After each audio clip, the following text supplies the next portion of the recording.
آج ایک حکایت سنانے کا ارادہ ہے۔ ایک بادشاہ تھا، اس نے بہت ہی اپنے ذوق و شوق سے بہت ہی خوبصورت محل تیار کروایا، بڑے ذوق و شوق سے۔ اور اس نے اپنی رعایا سے کہا کہ جو بھی اس محل کو بری نظر سے دیکھے گا یا محل کے قریب آئے گا، میں اس کو قتل کرا ڈالوں گا۔ تو اس دور میں اس نے اس محل کی وجہ سے بہت ہی لوگوں کو قتل کیا۔ اس محل کی وجہ سے جو بھی اس کی طرف دیکھتا اس کو قتل کر دیتا۔ اور اس کے آس پاس کے جو پڑوسی تھے، بادشاہ نے اس کو بہت کہا کہ ادھر سے چلے جاؤ، میرے گھر کے میرے محل کے پاس کسی نے یہاں نہیں رہنا۔ تو ان میں سے ایک مرد صالح تھا، وہ بھی ان پڑوسیوں کو چھوڑ کر، اس بادشاہ کے محل کو چھوڑ کر ایک دور جگہ پر جا کے اس نے ڈیرے لگا لی۔ اس نے وہاں پر اپنی جھونپڑی بنائی اور بغیر دروازے بغیر سوراخ کے وہاں رہنے لگا۔ ایک دن کیا ہوا کہ حضرت عزرائیل علیہ السلام، ملک الموت، اس محل کے باہر ایک نوجوان کی شکل میں آئے اور محل کو دیکھتے رہے۔ تو ان کے سپاہی نے، جو بادشاہ کا سپاہی تھا، اس نے بادشاہ کو جا کے کہا کہ دیکھیے ایک نوجوان آپ کے محل کو دیکھ رہا ہے۔ تو بادشاہ نے کہا جاؤ اس کو پکڑ کے لاؤ۔ تو وہ سپاہی گیا اس مرد کے پاس، نوجوان کے پاس گیا، تو اس نے بڑے غیظ و غضب سے کہا کہ بادشاہ تمہیں بلا رہا ہے۔ تو اس نے جو تلوار نکالی، اس مرد صالح کو ادھر ہی قتل کرنے لگا، یعنی ان کو ملک الموت کو۔ تو ملک الموت نے اس کی روح قبض کر لی، تو وہ گر پڑا، بے ہوش پڑا، وہ مر گیا۔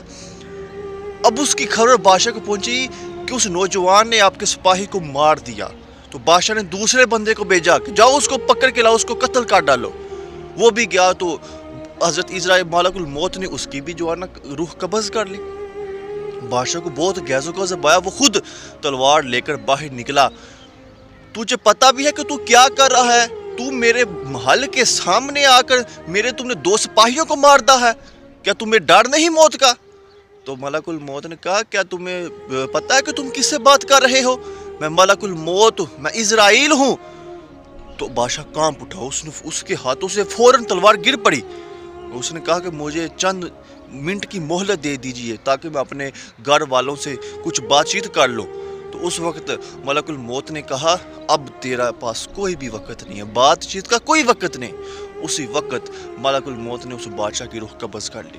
اور روح قبض کرنے کے بعد وہ ملک الموت وہ اس مرد صالح کے پاس گئے جس نے شہر سے باہر جھونپڑی بنا لی تھی، اس کے پاس گئے اور اسے کہا کہ وہ بادشاہ اس دنیا سے چلا گیا ہے، وہ ظالم بادشاہ اس دنیا سے چلا گیا ہے، اب تو بھی اپنے گھر واپس لوٹ جا۔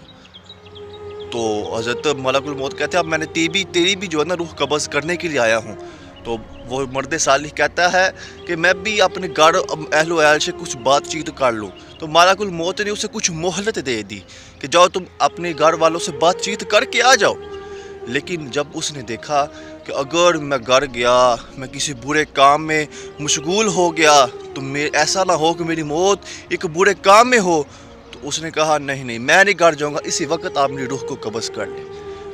تو اس حقائق سے ہمیں یہ معلوم ہوتا ہے کہ ہم جتنی مرضی بلند و عالی شان کوٹھیاں بنا لیں، جتنے مرضی بلند مقامات، خوبصورت گھر، خوبصورت گاڑیاں، خوبصورت زندگی، خوبصورت life style, beautiful life style, کچھ بھی ہو، جانا تو ہم نے آخر وہاں ہی ہے جہاں اس نے چاہا ہے، جہاں اس کی چاہت ہے، اور وہ قبر ہے، اور اصل ٹھکانہ ہمارا قبر ہے، اور قبر ہی ہماری زینت بننی ہے، اور اس کے سوا اور کوئی بھی چارہ نہیں ہے۔